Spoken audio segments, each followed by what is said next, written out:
Big ബോസിനെ പറ്റി ഇത്രയും പ്രശ്നങ്ങളൊക്കെ ഉണ്ടായി നിൽക്കുക. ഞാനിങ്ങനെ ആലോചിച്ച ആ ബിഗ് ബോസിൽ നിന്ന് കഴിഞ്ഞ പ്രാവശ്യം അഖിൽ മാരാറ്, അതിന് മുന്നത്തെ പ്രാവശ്യം രജിത് കുമാർ, റോബിൻ, ഇങ്ങനെയുള്ള ഒരു ഹിറ്റായില്ലേ.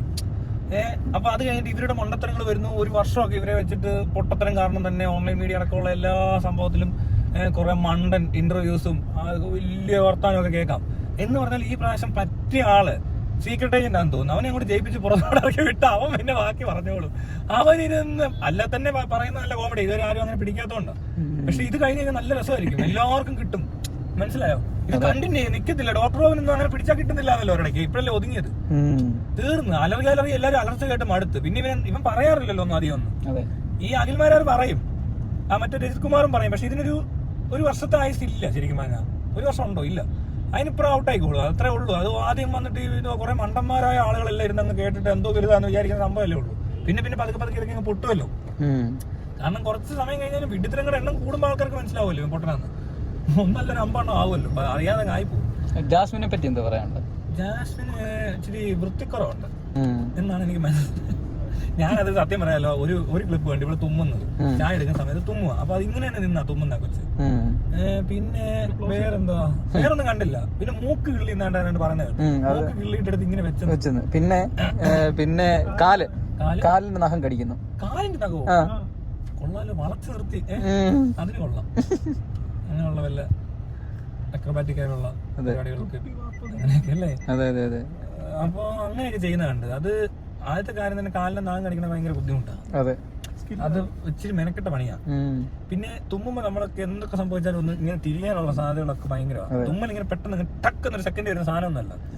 തുമ്മിപ്പോയാലും അത് കൊടുക്കേണ്ട ആവശ്യമില്ല, വേറെ അറിയാതെ തുമ്മത്തില്ലെന്നുള്ളതാണ് ഫസ്റ്റ് കാര്യം. ഞാൻ ഇന്നേവരെ അങ്ങനെ പാത്രത്തിലോട്ട് തുമ്മിയിട്ടില്ല, ഒരാളുടെ മുഖത്തോട്ടും തുമ്മിയിട്ടില്ല. മനസ്സിലാവുന്നത്? നമുക്കറിയാം തുമ്മുന്നത് എങ്ങനെയാന്ന് എപ്പോഴാന്നൊക്കെ. ഇത് വരുമ്പോ തന്നെ നമ്മൾ പ്രിപ്പയർഡാ. അവൾ അവിടെ ഒന്നും പ്രിപ്പയർഡ് അല്ല. അവൾക്ക് പെട്ടെന്നാണ് ഈ സാധനം വരുന്നതെങ്കിൽ അതിന് ചെറിയ പ്രശ്നമുണ്ട്. അതായത് ആ കൊച്ചിനോട് ചിലപ്പോ മോന്തക്കൊക്കെ തുമ്മിക്കളയും. നമ്മളിങ്ങനെ തുമ്മിട്ട് അടുത്തിരിക്കുന്നത് തേക്കുന്ന പരിപാടിയുണ്ട്. അതുകൊണ്ടോ? തുമ്മിട്ട് തേച്ച് വെക്കും, മറ്റുള്ളവരുടെ തേച്ച് വെക്കും. അതൊക്കെ അപ്പൊ സൈക്കാട്രിക് കേസാണ്. ആണോ? സൈക്കാട്രി അല്ല, പിന്നെ എന്താ പറയണ്ടേ? സൈക്കോളജിയിൽ നിൽക്കത്തില്ല. Scope out of psychology. നേരെ ട്രീറ്റ്മെന്റ്, മെഡിക്കൽ ട്രീറ്റ്മെന്റും കൗൺസിലിംഗും together with treatment. We need counselling and rehabilitation and home. മറ്റേ വേറെ കൂടെ പറയുമല്ലോ, കൗൺസിലിംഗ് അല്ലേ ചെയ്യുന്നത്, തെറാപ്പി. തെറാപ്പി ഉണ്ടാവും. ഓക്കെ, അത് ഇത് ഷോ കഴിഞ്ഞ് കഴിഞ്ഞാലും മതി. മുന്നോട്ട് ആവശ്യം വരും. ഇങ്ങനെ പോക്കാം. ഇതാണ് കളിയൊക്കെ. കാരണം അത് അങ്ങനത്തെ കാര്യങ്ങൾ കാണിക്കുന്നത്. ഇതൊന്നും നോർമൽ അല്ല. ഒന്നാമത് മനസ്സിലായില്ലേ? ഒട്ടും നോർമൽ അല്ല. മൂക്കിൽ നിന്ന് ഇങ്ങനെ കിള്ളിയിട്ട് അതൊക്കെ എടുത്ത് വായിലോട്ട് തിന്നണമെന്നുണ്ടെങ്കിൽ എളുപ്പമല്ല. ഇങ്ങനെ വലിച്ചിട്ട് ഇറക്കുന്ന പോലെ അല്ല. വലിച്ചിട്ട് ഇറക്കുക എന്ന് പറയുന്ന ഒരു പ്രത്യേക സുഖമാണ്. അതൊരു സുഖമാ, എല്ലാവർക്കും സുഖമാ. മറ്റേ അത്ര ആ ഒരു സുഖം അങ്ങനെ അധികം പേര് എടുത്ത് കണ്ടിട്ടില്ല. മനസ്സിലായില്ലേ? ഈ സുഖം എനിക്കറിയത്തില്ല. അതിനകത്ത് സുഖമാണോ ഞാൻ നോക്കിയിട്ടില്ല. താങ്കൾക്ക് എന്താണ് പറയാനുള്ളത്? ഏത് നാട്ടുകാരനാണ്? ഇതിപ്പോ കുട്ടി എറിഞ്ഞു കൊല്ലുന്ന ബുദ്ധിമുട്ടുള്ള ഒരു കാര്യമല്ല. ഇതാവുമ്പോ താങ്കൾക്ക് ചെയ്യാവുന്നേ ഉള്ളൂ. താങ്കൾ ഒന്ന് എടുത്ത് നോക്കിയിട്ട് പറയൂ.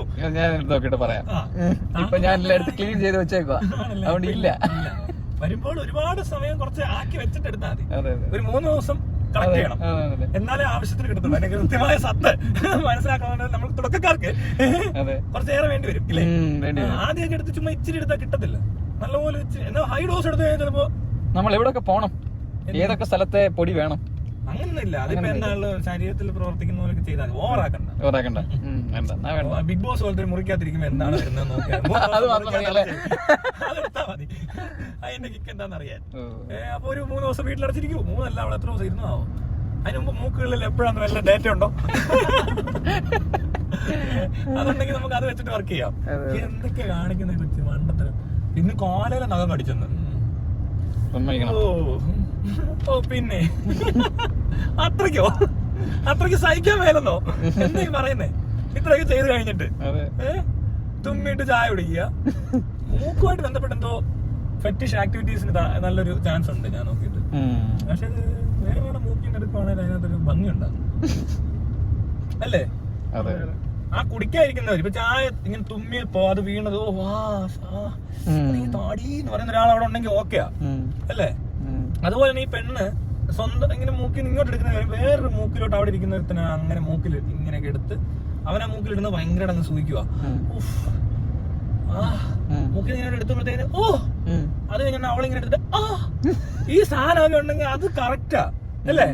അതുപോലെ സാധനങ്ങൾ ഒരുപാട് കിടപ്പുണ്ട് കേട്ടോ. ഗൂഗിളിൽ സെർച്ച് ചെയ്താൽ കിട്ടൂടെ. നല്ല രസമാണ്. പൂപ്പിംഗ് ഒക്കെ ഉണ്ട്. കോപ്രോഫീലിയ, യൂറോഫീലിയ, അങ്ങനെ കുറെ ഫീലിയ ഉള്ള ഐറ്റംസ്. നല്ല രസമാണ് കാണാനൊക്കെ. അതൊക്കെ ഗൂഗിളിലൊക്കെ സെർച്ച് ചെയ്താൽ കാണാൻ പറ്റും എനിക്ക് തോന്നുന്നു. ഇതേപോലത്തെ ഓരോ ഇതിനെ പറ്റിയുള്ള എന്താ പറയാ വിശദാംശങ്ങൾ അറിയാൻ പറ്റും. അപ്പോഴേ അറിയാൻ പറ്റത്തുള്ളൂ, അല്ലാതെ അറിയത്തില്ല. ഇത് ഈ പേര് വെച്ച് സെർച്ച് ചെയ്താൽ മതി. എന്താണ് ആ പ്രശ്നം, അതെങ്ങനെ ഉണ്ടാകുന്നതാണ്, മൂക്കള വരുന്നതിനകത്ത് എന്തെങ്കിലും ഉണ്ടോ എന്ന് എനിക്കറിയത്തില്ല. അങ്ങനെയൊക്കെ താല്പര്യങ്ങൾ അത് ഇതുമായിട്ട് റിലേറ്റ് ചെയ്ത് വരുന്നതാണ്. ഇത് ഫീൽ ചെയ്യുമ്പോൾ അങ്ങനെ ഉണ്ടാകാം. പക്ഷെ ഞാൻ പറഞ്ഞ രീതിയാണ് നല്ലതല്ലേ. ഒരുത്തിയോട് തുമ്മുമ്പോ ഇങ്ങനെ തുമ്മ വരുന്നു, അപ്പോഴത്തേക്കും ഇപ്പഴത്തേക്കും ഓർഗാസം ആവും തുമ്മുന്നതിന് മുമ്പ്. പക്ഷേ എന്തായിരിക്കും അല്ലേ, തുമ്മുമ്പോ ഉടനെ ഓർഗാസം അടിക്കുന്നത്.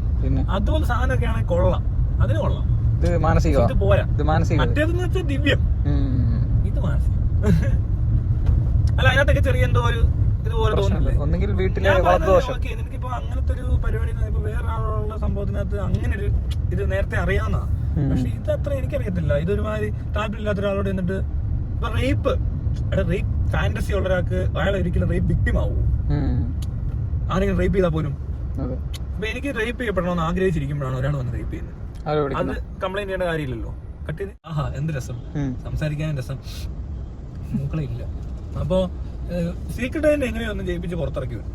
അവനാകുമ്പോ ബാക്കിയുള്ള മണ്ടത്തരങ്ങളൊക്കെ റെഡിയായി അല്ലേ.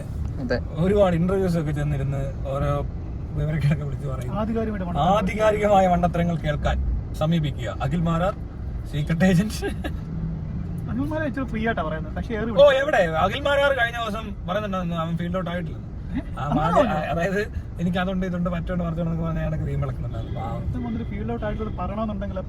അതെ, ഫീൽ ഔട്ട് ആയില്ല. എനിക്ക് അതാണ് ഇതാണ് മറ്റാണ് മറിച്ചാണ്, ഞാൻ അത്രക്കാരനാണ്, ഞാൻ ആരാന്നറിയാം അവിടെ എന്നൊക്കെ ചോദിക്കുന്നത്. ഏതാണ്ടൊക്കെ അങ്ങനത്തെ ഒരാൾ വന്ന് പറഞ്ഞാൽ തന്നെ അതിന് റിപ്ലൈ ചെയ്യണമെന്നുണ്ടെങ്കിൽ ഉള്ള അവസ്ഥ തന്നെ ഭയങ്കര മോശം. പണ്ട് ആരാട്ടം ഓർക്കുന്നില്ല ഞാൻ ഫീൽ ഔട്ട് ആണെന്ന് ആരാ പറഞ്ഞോ.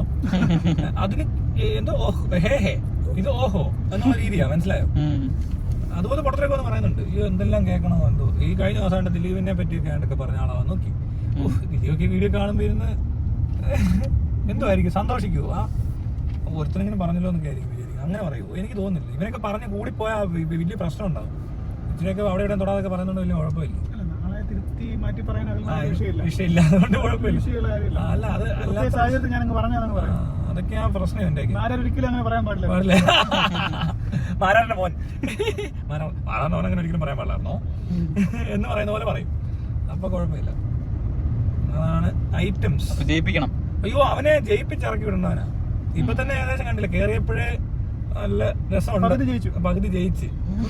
അതെ അതെ, മലയാളികളുടെ ഹൃദയം മൊത്തം അങ്ങ് കീഴടക്കിയിരിക്കുക. ഫോളോവേഴ്സിന്റെ ഹൃദയമൊക്കെ വീണ്ടും വീണ്ടും കീഴടക്കുന്ന കേട്ടെ.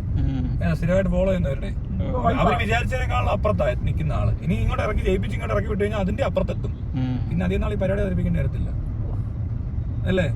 നല്ല രസമായിരിക്കും. പിന്നെ കാണും, ആൾക്കാർ കാണും, കൺട്രോൾ വരുന്നത് ചിരിക്കാനൊക്കെ ഉള്ളത് അപ്പോഴായിരിക്കും മനസ്സിലാകുന്ന ആൾക്കാർക്ക്. പിന്നെ പഴയ വീഡിയോ കണ്ട് പിന്നെ ആൾക്കാർ തിരിച്ച് വീണ്ടും ആ കാർ കയറുന്ന അവസ്ഥ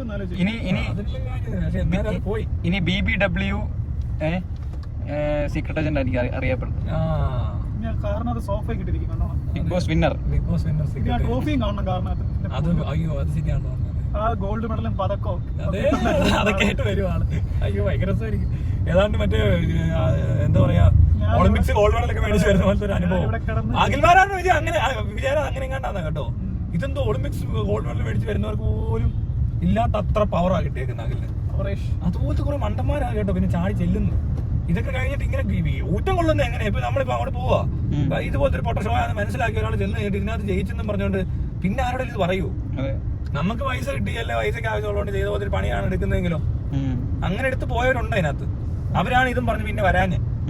മനസ്സിലായോ? ഒത്തിരി പേര് പങ്കെടുത്തിട്ട് എന്താ അനങ്ങാത്ത? സേതാമേനൊക്കെ പങ്കെടുത്താണല്ലോ, രഞ്ജിനി ഹരിദാസ് പങ്കെടുത്താണല്ലോ. പിന്നെ എന്തോ ആദ്യം വന്ന് പറയാത്ത, ഇതും പറഞ്ഞുകൊണ്ടിരിക്കാത്ത. ഏത് കണ്ടസ്റ്റന്റ്? റോബിൻ വിന്നറൊന്നും അല്ല ഇതും പറഞ്ഞുകൊണ്ടിരിക്കാൻ. അത് അങ്ങനത്തെ കുറെ ഐറ്റംസ് ഉണ്ട് ഇതിനകത്ത്. അവർക്കാണ് ഇത് വലിയ എന്താണ്ടാണ് കിട്ടിയാൻ പോകുന്നത്, അല്ലെ അവിടെ ചെന്ന് കഴിഞ്ഞാൽ ലോകാവസാനാണെന്ന് വിചാരിക്കണ അയാള്. മനസ്സിലായോ? അവന് വേറെ ഒന്നും കൊള്ളത്തും കാണരുത്. വേറെ എന്തെങ്കിലും കൊള്ളാവുന്ന ഒരാളാണെങ്കിൽ ഉറപ്പായിട്ടും അയാൾക്ക് ഇത് സെക്കൻഡോ തേർഡോ ഒരു ഗ്രേഡിലെ വെക്കാൻ പറ്റത്തുള്ളൂ. എന്നെ സംബന്ധിച്ച് ഞാൻ പറയാം, ഇതിന് പോകുന്നതിന്റെ നാണക്കേടാണ്. അഥവാ പോയാൽ പൈസ കിട്ടിയാൽ കുറച്ച് നേരൊക്കെ ഷോ കാണിച്ചാൽ മിണ്ടാ സൈഡിൽ കൂടെ പോകത്തേ ഉള്ളൂ. അതാണ് അതിന്റെ കറക്റ്റ് എനിക്ക് മനസ്സിലാവുന്ന രീതിയിൽ കേട്ടോ. അതുപോലെ പോയ ഒത്തിരി പേരുണ്ട് താനും, നമ്മൾ നോക്കി അറിയാം. പലരും അവർക്ക് വേറെ പണിയുണ്ടായിരുന്നു, അവരതൊക്കെ ചെയ്തു കാണും. ഇതിനിടയിൽ നിന്ന് കുറച്ച് പബ്ലിസിറ്റിക്ക് വന്നതുപോലെ, മനസ്സിലായോ? നമുക്കും പബ്ലിസിറ്റി ആവശ്യമുണ്ട്, എന്നാൽ നമുക്ക് വേറെ പണി അറിയാമെങ്കിൽ നമ്മൾ ചെയ്യാൻ പറ്റുന്ന ഒരു കാര്യമാണെങ്കിൽ അവർ അത് കഴിഞ്ഞിട്ട് മറ്റേ പരിപാടി ചെയ്ത് പൊക്കോളും. അതേസമയം ഒന്നിനും കൊള്ളാത്തതാണ് ഇത് തന്നെ പറഞ്ഞോണ്ട് ഇതിനകത്ത് തന്നെ കണവണ ഈ പകൽമാരെ രജിത്തൊക്കെ ചെയ്യുന്ന പോലെ ഇതിനൊന്നും ഒന്നിനും കൊള്ളാത്തതാണെന്ന് നേരത്തെ അറിയാമായിരുന്നു. പിന്നെ അത് കഴിഞ്ഞപ്പോഴും താടി പഠിച്ച് വേഷന്മാർ പിന്നെയും വന്നിരുന്നായിട്ട് മണ്ടത്തിലൊക്കെ പറയുന്നത് പറ്റിക്കാൻ നോക്കുക, താടി പഠിച്ചു ആളെ പറ്റിക്കാനൊക്കെ നോക്കുക. അത്രയും ഊളകളുടെ സ്ഥലമാണ്. കൂടുതലും അങ്ങനത്തെ ഊളകളാണ്. ആദ്യത്തിനകത്ത് വലിയ കുഴപ്പമില്ല, പിന്നെ വന്നത് മൊത്തം പെഷഡുകളുടെ ഒരു സംസ്ഥാന സമ്മേളനമാണ്. ഈ നാട്ടിൽ എന്തെല്ലാം പെഷഡുണ്ടോ അതെല്ലാം അതിനകത്ത് കയറിയിട്ടുണ്ട്. പെഷഡുകളെ കാണുന്നുണ്ട്. ഇത് ബിഗ് ബോസിലെ കണ്ടസ്റ്റൻസിന് ഒരുമാതിരി അറിയപ്പെട്ടവരെ നോക്കിയത്. കഴിഞ്ഞ പ്രാവശ്യം പെണ്ണ് തുപ്പി തോന്നുന്നുണ്ടോ? ഈ പ്രാവശ്യം ഒരു തുമ്മി. ഈ പെണ്ണുങ്ങളാണല്ലോ ഈ അലമെല്ലാം ഉണ്ടാക്കുന്നത്. തുമ്മുക, തൂറുക, തുപ്പുക, പെടുക്കുക. ആണുങ്ങളിടി. ഏട്ടൻ പറഞ്ഞു ഞാനാണ് പേടിച്ചത്. തിരുവനന്തപുരക്കാർക്ക് അങ്ങനെയാണ്. അവര് പറഞ്ഞിട്ട് പുറയുന്ന പണിയുന്ന ആൾക്കാരല്ല മനസ്സിലായോ? അത് നേരിട്ട് പോയി അടിച്ചിട്ട് വരരുത് തോന്നുന്നു. അത് ശരിക്കും അങ്ങനെ മൂടുണ്ട്. അതേസമയം നമ്മൾ ഈ മറ്റേ കൊല്ലം കഴിഞ്ഞ് ഇങ്ങോട്ട് വരുമ്പോഴത്തേന് പുറയുന്ന പണി വരും. പണി കൊടുത്ത ആളാരാന്ന് അറിയത്തോലും ഉണ്ടാകാത്ത ടൈപ്പ് പണികളില്ലേ, അതൊക്കെ ഇങ്ങോട്ടുള്ളവർക്കാ.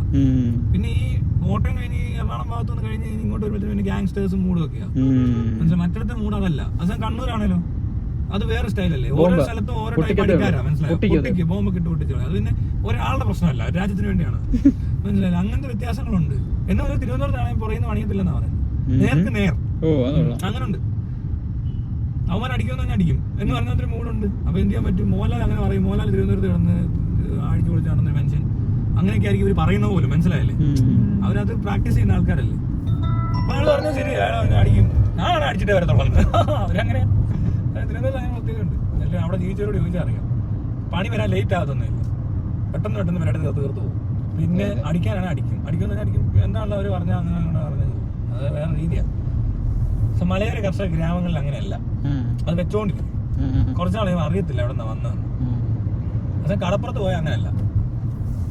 കടലമ്മ എന്ന് പണി കൊടുത്തോളൂ. അവരൊന്നും പണിയേണ്ട ആവശ്യം വരുന്നില്ല. മനസ്സിലായില്ലേ? അമ്മ ഇതെല്ലാം കാണുന്നുണ്ട്.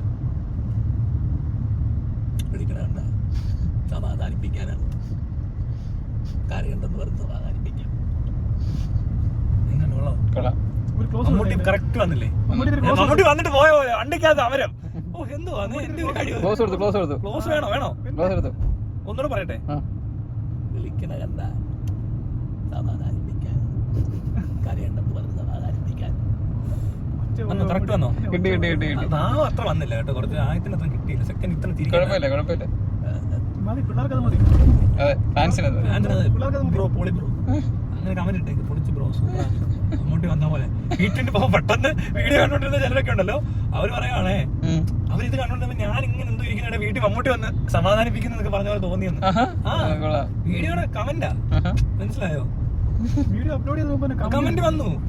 കമന്റ് റിയാക്ഷൻ ഒക്കെ വന്നു കഴിഞ്ഞു. നമുക്ക് മനസ്സിലായി. അവര് പറഞ്ഞാന്ന് എന്നോട് എത്ര പേര് വിളിച്ച് പറഞ്ഞറിയോ? ഇപ്പൊ തന്നെ പറയുന്നതിന് മുമ്പേ പറഞ്ഞു തുടങ്ങി. മമ്മൂട്ടി വരുന്ന പോലെ ഇപ്പൊ വരും. അതിഥി വന്നു ക്ഷണിക്കാൻ. അത് വേറെ, ഇതല്ല.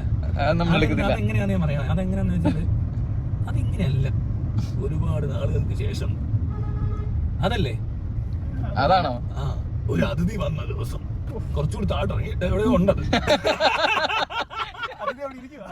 അതിഥി വന്നിട്ടില്ല, വരുത്തണം. അതിഥിയെ വരുത്തണം. നിക്ക് ചാടിക്കേണ്ടി വരും.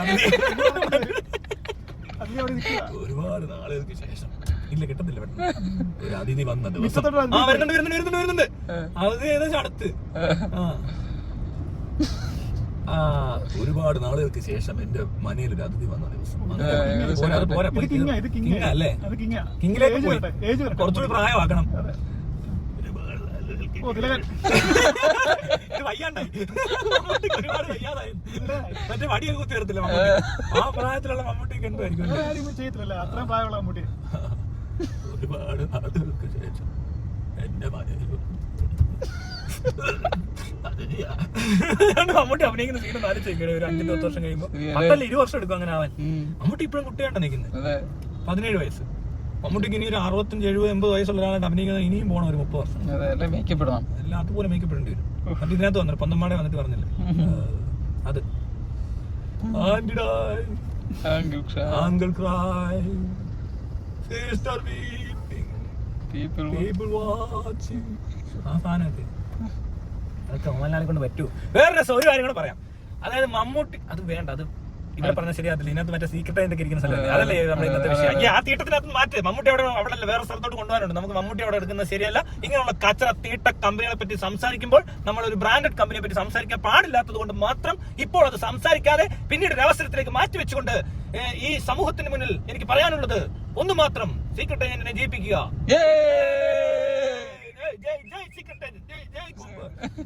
എന്താണോ ഓക്കെ ബിഗ് ബോസ്.